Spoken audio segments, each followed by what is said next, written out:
Hey everyone, welcome back to the channel. Aaron here, Fast Forward Race Cars. Hey, follow along today with this video. We're gonna show you what tire we're gonna fit in here, and we're gonna show the work that Marty did on the firewall, and we're gonna show you how Charles cut out the tubs, and that will be at the end of the video. But for right now, I want to show you. Here's the wheels I'm gonna run. These are old school weld wheels. And you're probably wondering why I'm running this wheel. The reason I'm running this wheel is because I'm gonna actually have these wheels powder coated satin, and I'm gonna make an adapter ring to run a hubcap on this car, and it's gonna be like old school sleeperish look.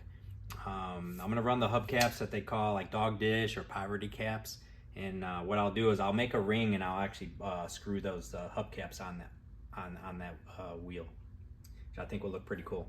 But what I also want to show you here, this is the wheel and tire that I'm going to run. This is a 29x10.5. This is going to be the biggest one I want to run, but I'll mainly be running probably a 28x10.5, but I want to build it to fit this. And if you notice how wide this is, I got this on this tire on a 12-inch wheel, and I'm going to show you the section width here. The section width here is 14 inches.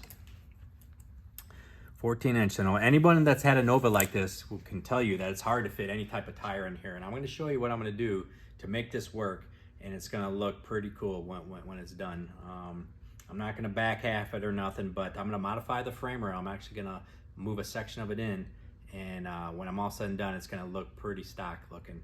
But follow along with this video. At the end, I'll do a walk around and I'll show you exactly what we did. And in the meantime, during the video, you'll see Charles cutting it out and getting ready for the new wheel tubs.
Okay, so we got the tubs cut out of the car now, and we're gonna do a walk around here and show you exactly what was done this last week. And I'm gonna actually show you too on the frame rail portion a little bit how I'm gonna go about doing that to fit that wide tire in there. And then I'm gonna walk around to the front and show you what Marty did to the firewall, how he smoothed it out. It turned out really, really good. So come on, let's take a walk here, and let's take a break. Actually, first, Charles, show them where we cut the tubs.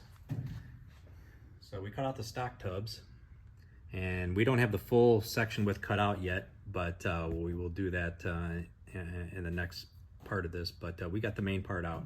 But let's walk around here, and I'm going to show them. So earlier in the video, I showed you that the section with that wheel was 14 inches. So we need to gain more than obviously 14 inches. And the way I'm going to do this is cut this frame, which we already started doing. This is where the frame starts to kick out right here. And we cut this section out, and I'm gonna make a new part of the frame, and it's gonna be out of 2x3 just like this. And I'll splice it in, and you won't even know, but the frame will go more straight. And our wheel tub will come up all the way to this frame. We'll cut all this out. And that will show, this will show you right here that this will give us 16 inches. So our section was 14 inches. So we'll have an inch on each side with that big wheel and tire, which will be perfect. And we won't have no tire rubbage. You know, tires rubbing is the worst thing for a drag race car. So then they'll fit that big tire, and then for sure a 28x10.5 is gonna fit like a glove in here. And another thing we're gonna do an old style wheel tub on this thing, and I'm gonna move the wheel tub up higher, so that way I can lower the stance of the car and I can slam it to the ground if I want. We could have put like a Detroit Speed style tub in here, but you can't lower the car when you use that kind of tub. So that's why we opted out not to do that. So come over here and take a look at this. This is last week we didn't do a video because Charles was in here and he was sanding the welds. He did a nice job. And again, like I didn't want to bore you guys with him grinding welds, but he did a nice job. And if you show him in there how you did that. And this will be all painted, and if there's any divots in that weld, we'll smooth them out, and you won't even tell that we welded that. But here's something I want to show you what Marty did this week. Turned out sweet. Like I was telling you that I wanted this cap. He capped this off with steel, and then he also did the firewall, and turned out nice. He's almost done over here. He's still doing this section, but he'll do that next week, and then this will be ready for body work. And then also too, while I'm standing here, I mentioned a couple of videos ago about what suspension I was thinking about running. I was gonna run either stock frame or stock, front style suspension. And I actually talked to Smith Racecraft, and I ended up going with them. They're having to knock one out for me, and so that's gonna be coming fairly soon. So I want to thank Kim and Tina at Smith Racecraft for doing that for me. I appreciate you doing that. And that's what we're gonna run. We're gonna run their front suspension. And then we're on here, Charles. So yeah, so this is basically it. Show them the cutout there. And yeah, that will be it for today's video. Next week we'll have the frame rail started, and we'll show a video of that, and then maybe we'll start getting the wheel tubs in it as well. Again, thank you for watching our videos, and like and subscribe. Thank you.